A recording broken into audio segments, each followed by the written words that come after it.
Chapter 11, Home for the Last Time. Death ends a life, not a relationship.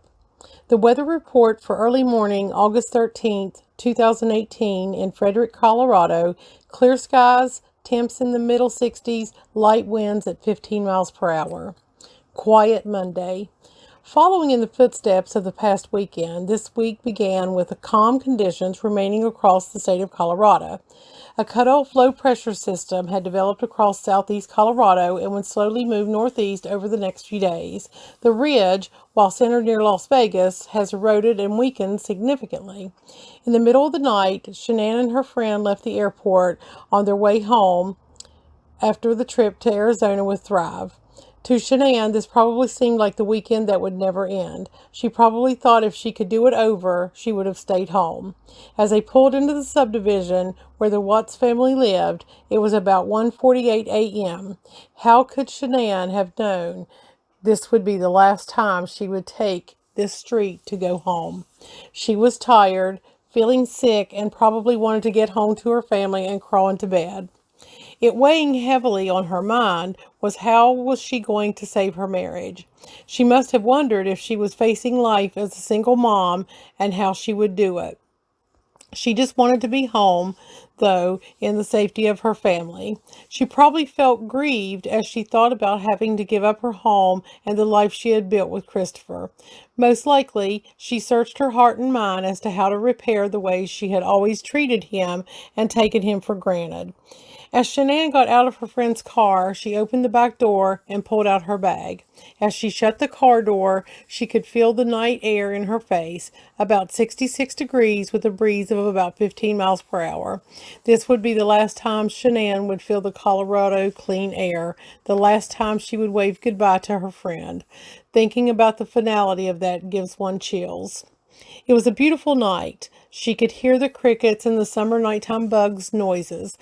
The neighborhood slept, having no idea what was going on right next to them. The nighttime sky was lit with millions of stars. The moon was almost blackened out with only 8% showing, so the only light to light her way up her driveway and onto the porch was the outside lights that Christopher had left on for her. Leaving the outside lights on for your wife or husband signifies, I'm glad you're home safe. I'm waiting for you. Many spouses have used this for years as being a sign of love for each other. The darkness that had hovered over her husband and her home was waiting for her on the inside. The video from the doorbell camera shows her walking up to the door. Knowing what we do now, it's chilling to watch her walk up and into her death. It was the last time Shanann would ever walk up the steps to her beautiful home, a place she had felt safe and that she and the girls loved. As she walked through the front door, the shadow that waited for her would follow her in and cover her like a heavy blanket. That shadow welcomed her as she walked in the front door and slipped off her flip-flops. Doubtful she had any feelings this would be the last time she would come in their front door and up the stairs that would lead her to the evil monster. When the police officers entered the Watts house for the first time, they saw there Shanann's flip-flops sitting by the front door. That was a tell-all. This truly was the sign of a mother who came home and never left. She had made it a home, not just a house.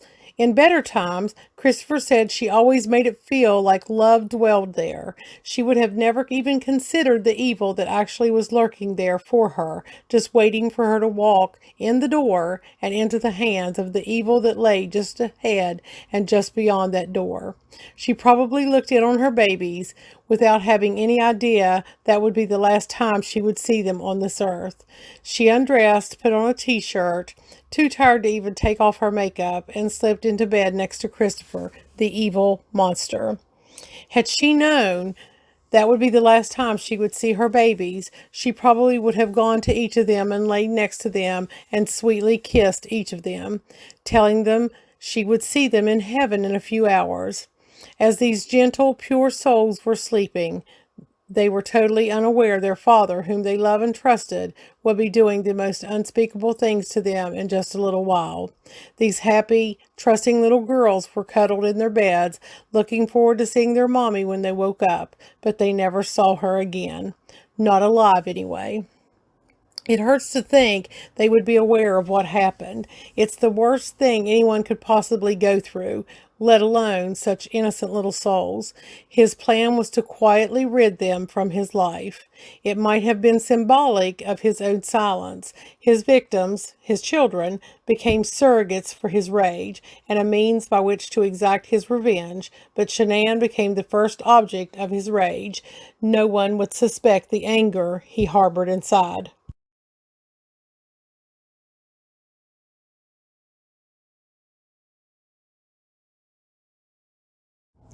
On February 18, 2019, three agents from the FBI, CBI, and Frederick Police Department showed up at the prison where Christopher was an inmate in Waupun, Wisconsin.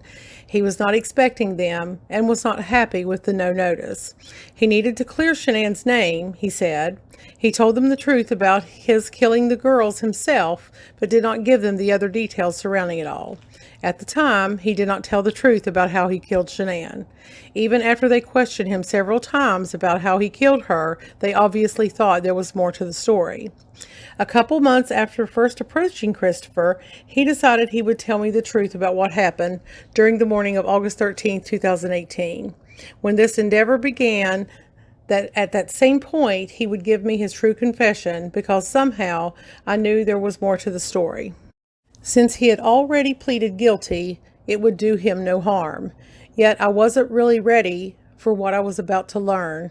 That's one of the reasons I want you to read it in his own words. His confession in the letter that follows is a huge and shocking surprise. Below is a letter that Christopher wrote me, telling in part what he never told the FBI. Warning, for those who are affected by the details of these murders, the following is a very hard read. I spent much time trying to decide what was the best thing to do with the information I have, finally deciding if this were my family, I would want and deserve to have full disclosure. April 23rd, 2019. Dear Cheryln, hello again. I hope you are doing well. It has been awesome talking with you on the phone, but I know the 15-minute time frame is a pain. Sometimes I can get right back on the phone, but right now there are other inmates that like to be on the phone as much as I do, so I respect their time as well. How's your dad doing? I've been praying on that every day. Yes, that petition really blew my mind, and people really want me to make me suffer like that. Even if they did ever take my pictures, they can't take my memories. An inmate from another institution wrote me about that subject and said, if they take your pictures, they need to take the pictures from the other 500 to 600 people that have their family pictures up on their cell convicted of the same act. Do I feel like I should be incarcerated for the act I committed? I most definitely think so. Do I imagine myself ever doing anything like this or be a danger to society? I most definitely think not. If I were ever to be released, I know I would go straight to a ministry and start going to jails and prisons and help inmates. If God led me to be ordained, I would go that route as well, possibly even being a chaplain. Maybe the laws will change one day. My attorney could see I was different and knew this was a one-time occurrence for me. They told me that in Europe, the law is I would serve 20 years or so for homicide, and in California, after 25 years of imprisonment on a life sentence, you can be released if you've had good behavior. So there's hope for everyone to live outside prison walls. I know physically I'm behind these walls, but my spirit is free with Christ. If God keeps putting it on your heart that there is more to the story than what I told the FBI has, you're correct.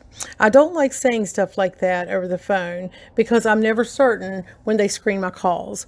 I know I already told you the vision I had before August 13th when I was lying in bed and all of the lights were on in the loft and downstairs and I felt so alone. That's exactly what happened April 14th when I was lying in bed. I don't know if you want this in your book or if God does, but here are the things I left out. Number 1, August 12th, when I finished putting the girls to bed, I walked away and said, that's the last time I'm going to be tucking my babies in. I knew what was going to happen the day before, and I did nothing to stop it. I was numb to the entire world. I had literally taken my kids to a birthday party, played with water balloons, had an amazing time, sang songs all the way home, gave them a bath, a shower, ate dinner, read bedtime stories, and sang bedtime songs, and still nothing registered. When Shanann had to be somewhere, I always enjoyed taking the girls places or playing outside because it was our opportunity to bond. And still, the night before, I couldn't stop myself from what I knew would occur the next morning. Number 2, August 13th, the morning of. I went to the girls' room first before Shanann and I had our argument. I went to Bella's room, then Cece's room, and used a pillow from their bed to kill them. That's why the cause of death was smothering. After I left Cece's room, I then climbed back in bed with Shanann, and our argument ensued. After Shanann had passed, Bella and Cece woke back up. I'm not sure how they woke back up, but they did. Bella's eyes were bruised, and both girls looked like they had been through trauma. That made the act that much worse, knowing I went into their rooms first, and knowing I still took their lives at the location of the batteries. Number 3, the reason the medical examiner found oxycodone in Shanann's system is because I gave it to her. I thought it would be easier to be with Nicole if Shanann wasn't pregnant. I don't know if this was a spiritual visit, but I had a dream Cece was dancing next to the chair in my cell. When she was dancing, all of my folders on the chair started moving, and I thought she was in trouble, so I said, "Watch out, get away, watch out." Then I woke up. I'm hoping she comes back. I hope everyone comes to visit me. I'm trying to see if I can clear my head better before I go to sleep to help. I like that John 10:10 passage you sent. I wish I could have had an open ear to hear the Lord calling me back in June, July, August. If we run after sin, we won't hear our shepherd calling us. I couldn't discern between the good spirits and the evil spirits, and that eventually lodged me into a deep pit I couldn't climb back out of. Take care, and God bless, Chris. After receiving this letter from Christopher, I had many questions, as you can imagine. There are things he told me after I had received this letter. I asked him about the oxy. He told me first that he gave it to her twice, once at her parents' and the second time right before he killed her. At that time, he told me that's the reason she couldn't fight back. Later, when I questioned him about it again, he said he only gave it to her once. I asked him where he got the oxy, and he told me that is one of the things he will take to his death. One minute we would talk about downsizing the house and getting something more affordable in a more affordable town. Then we would go back to me telling her I was going to get an apartment and move out on my own for a while. Shanann started crying because she did not want to separate, telling me she loved me. I hate so much that I came back to her with, "I don't love you, and I'm not compatible with you anymore." As she was crying, with her mascara running down her face, she told me she couldn't make it in Colorado by herself with 3 kids. Isn't it weird how I look back and what I remember so much is her face getting all black with streaks of mascara? There was no feeling coming from me as I told her I could help her and she would make it. What kind of man or father could callously say to his pregnant wife, who was almost begging to keep her family together? Then she became very angry and very upset and told me if I left her, she would not allow me to see the kids. She was used to getting her way, and when she saw she wasn't, she would revert, as always, to anger and threats to get what she wanted. This time, though, I was not giving in to her demands. That's when my anger for her began.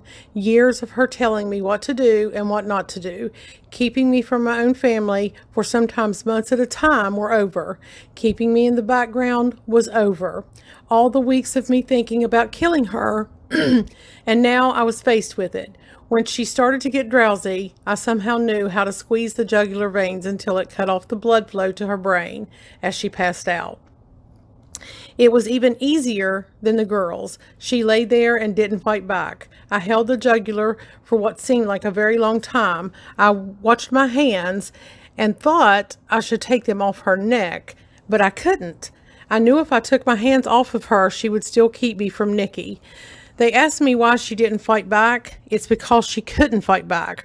Her eyes filled with blood as she looked at me, and she died. I knew she was gone when she relieved herself. I was wrapping her up in the bed sheet when the girls came walking into the room. I don't know how it could be possible, but they were both up and walking around. I knew if Nikki and I were going to be together, I had to kill all of them. I wrapped Shanann in the sheet, and Bella kept asking me what was wrong with Mommy. Both girls started crying.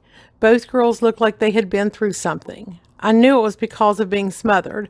I could not comfort my girls. I had no desire to. I think I told her Mommy would be okay. She just didn't feel good. I tried to carry Shanann down the stairs, but I lost my grip on her twice, and she was too heavy for me to carry. She fell to the floor, and I ended up kind of sliding her down the stairs. The girls were just kind of running around the house and watching me with scared looks on their faces.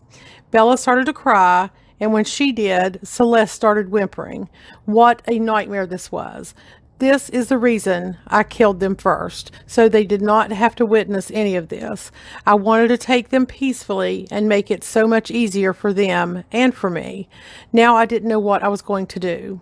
I got Shanann down the stairs and laid her by the back door. I ran outside and backed my truck up in the driveway. As I was moving the truck, I realized that everything I had thought about was about to be completed. I was angry with the girls, that they were up and awake, and I felt anger for Shanann that I couldn't have killed anything that got in my way. My hands were shaking so hard and my knees were buckling under me. I felt like I was seeing through a dark screen. It was too late. I was in this nightmare and it wouldn't let me out. I realize now the girls getting up and walking around may have been God's third attempt to stop what I was doing. It was too late though. I couldn't stop. Something had taken me and I couldn't pull back from it. I gathered my things I would need, such as my lunch, a shovel, a rake from the garage, and something wanted me to take the gas can from the garage. I still do not know why I took the gas can. The FBI asked me if I was going to take my own life, and I told them I thought about it, but honestly, no, I was not going to take my own life. I got Shanann out to the truck by mostly dragging her. Once at the truck, I lifted her in the back and laid her on the floor. I went around to the other side and pulled her across the back floor. The stench of her relieving herself was so strong that to this day I can smell it and it makes me sick. Now, I'm not sure if it's the stench of her relieving herself or if it was the stench of death.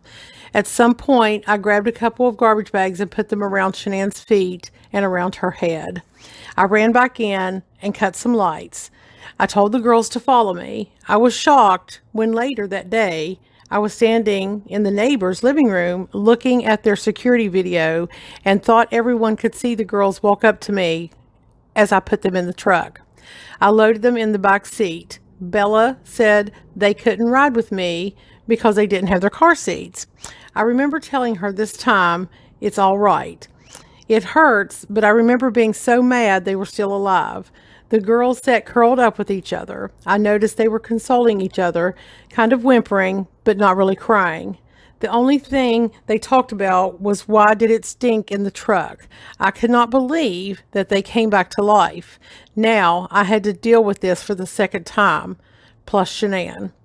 I was still shaking and in a sweat, and my heart was pounding so hard in my chest I didn't know what to do next. I didn't know what I was even doing. Nothing made any sense to me. I had not planned this out carefully enough. I remember just feeling so angry, a feeling, an emotion I had never experienced before. It took me an hour to get to the site, and I had not calmed down at all. The rest of the story, you know. I dumped Shanann on the ground, then I walked back to the truck, and with a blanket that Celeste was holding, I put it over her head and smothered her.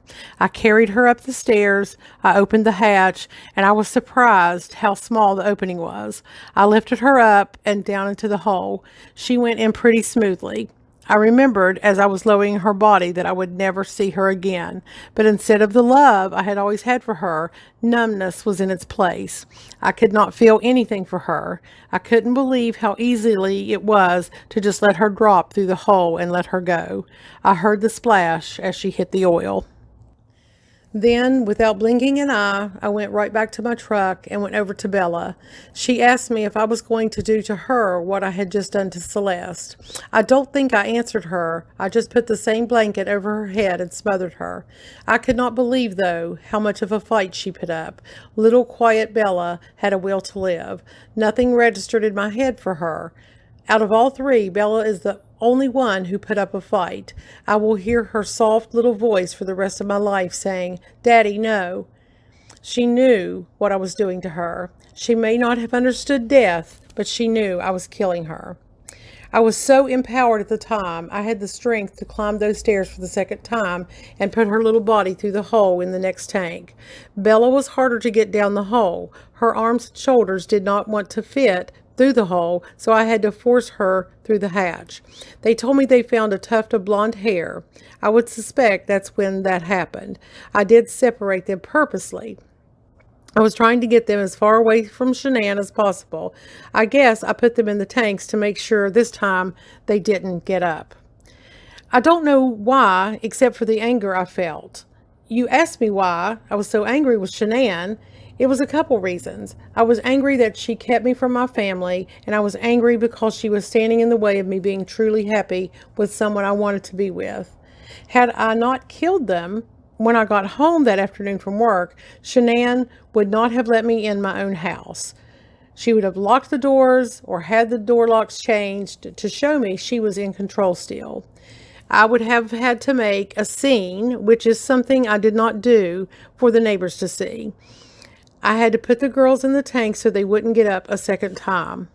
I then went and dug the hole for Shanann. The dirt was loose and I remember easy to move. When I dug the hole, it seemed a lot deeper than it was. As I pulled on the sheet, she rolled out and into the hole. I think she had given birth. She landed face down. I remember being so angry with her that I was not going to change how she landed. I didn't think about if the hole was deep enough or if I had the hole in the right place, or if I had made sure to pick everything up so there was nothing left lying around. I realized I had just murdered my daughters twice. I still don't understand how that happened because I know they were dead the first time. My entire life lay there on that oil site. All I could feel now was I was free to be with Nikki. Feelings of my love for her were overcoming me. I felt no remorse. The darkness inside of me had won. It was still in me, though. I thought maybe permanently. I felt evil, swallowed up by this thing inside of me. I felt like I could kill anything and be justified for doing it. I didn't feel any remorse for what I did. I didn't feel bad for killing my entire family. I really didn't feel anything. My mind went to the dog. Did I remember to put him in the cage? What possible horror could have been going through those precious little minds at that time? Not understanding, but understanding enough to know something was horribly wrong. Not being comforted by their mommy or even their daddy. Having hopes in their little minds, I'm sure, that mommy was going to be fine and they would be back home in just a little while. They had no concept of what was truly happening or lying just ahead of them, just as Shanann had no idea what she was walking into. I believe they were probably very afraid. After Christopher killed his family and drove away, Nikki texted him to look up the song by Metallica band called Battery. I challenge you to look up the full lyrics of this song. I find it interesting that we should believe it's only a coincidence. After Christopher wrote this letter to me, I asked him if he really put the girls in the oil battery so he could make sure they didn't get back up a second time. He replied, "Yeah, it seems." Christopher went back to work that day like it was a normal day. Later, when interviewed, his coworker said he acted like it was a normal day. They noticed nothing different about him at all, except they said his clothes were not as neat as normal. They mentioned how he usually came to work looking very well put together. Chapter 12. Later, the morning of the murders. Later, the morning of August 13th, 2018, Shanann's friend, who had dropped her off the night before, came over to the Watts house. She and Shanann were supposed to go look for a car for her to rent through Thrive. She had not heard from Shanann that morning, after she had texted her several times. She contacted another friend, who also usually heard from Shanann every morning. That friend became very worried when she heard others had tried to contact her, also to no avail. Shanann had not reached out to anyone and was not on Facebook all morning, which was very unusual. Her friend was concerned maybe she was sick and passed out. She knew the girls were too young to get help. She tried to get in by the front door code, but that would not work either. There was a latch at the top of the door, and she let the door open only a few inches. She could see Shanann's shoes that she had worn the night before sitting by the door. That was even more upsetting because Shanann wore those shoes every time she left the house. She was convinced there was something wrong. Thank goodness she was persistent, or it may have been days longer before police could have pieced everything together. This just shows how good it was that Shanann was connected to a lot of people. What a benefit that ended up being. Two of Shanann's friends were at the frantic stage and both called Christopher, telling him he needed to get home. Most likely, it seemed to them, Christopher wasn't taking them seriously. In actuality, he was hoping they would believe his story that Shanann was at a friend's house and leave it alone. In his mind, he could not believe how quickly they had found out she was gone. That was not something he had thought about ahead of time. He had to be called the second time. He told them he would be there in a little while. Shanann had a doctor's appointment at 10 a.m., and Shanann's friend knew her well enough to know she would never blow off her doctor's appointment. The girls' first day of school was that day also, and they were looking forward to going, and they had not shown up for school. She drove to the doctor's office to see if Shanann had been there. They told her that she had not shown up for her appointment. She also knew that had Shanann's plans changed, she would have let her know. Now she knew something was definitely wrong. Christopher said he believed she called the third time. By then, he was on his way. Instead of acting like he was a concerned husband and father, he acted detached. When she called the last time, he told her not to call the police, that he was not far from home. However, she did not listen to Christopher, and she did call the police. While waiting for the police, she pulled her car into the driveway and had her son stand on the hood and look through the garage window to see if her car was in the garage. He could see not only the car, but also see the car seats still inside. This meant to Shanann's friend that Shanann had to be in the house. She knew Shanann well enough to know there was no way she would have left the house and gone anywhere without the girls being in their car seats. The Frederick Police Department dispatched an officer to the house.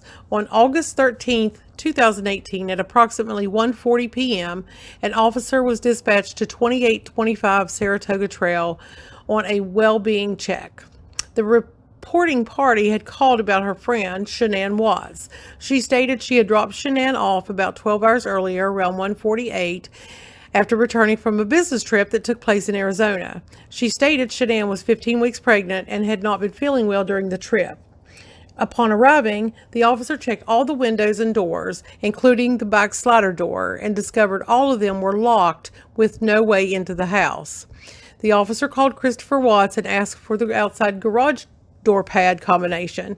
Christopher told him it did not work, but he was only 5 minutes away.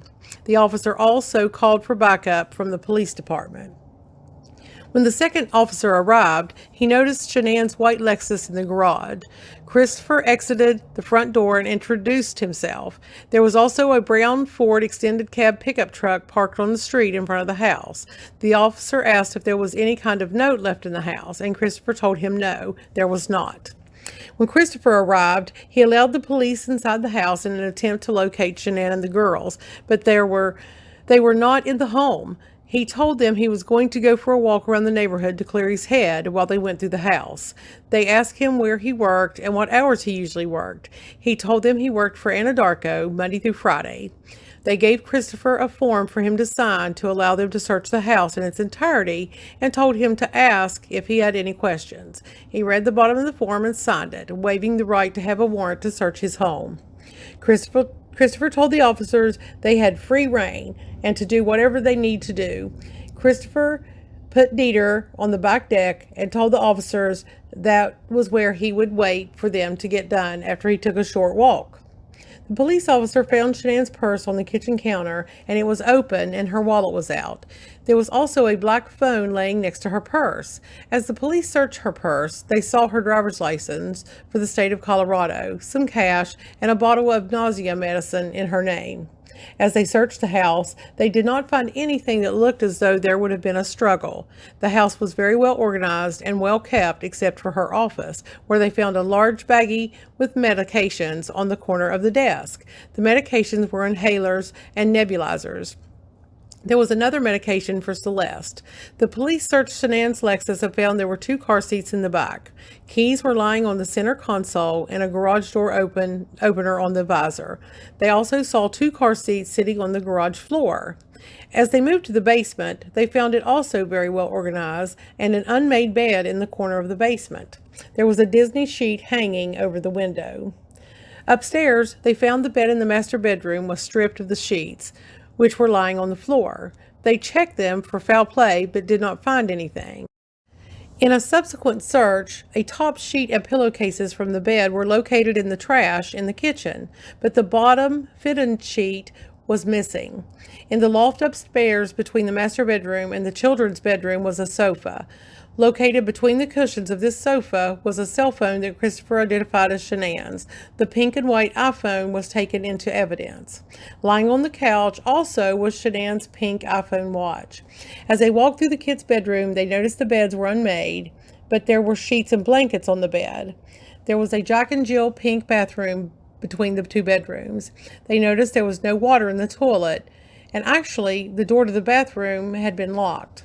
In the laundry room, there was a load of clothes in the dryer, and the washing machine had a couple items that looked like children's clothing.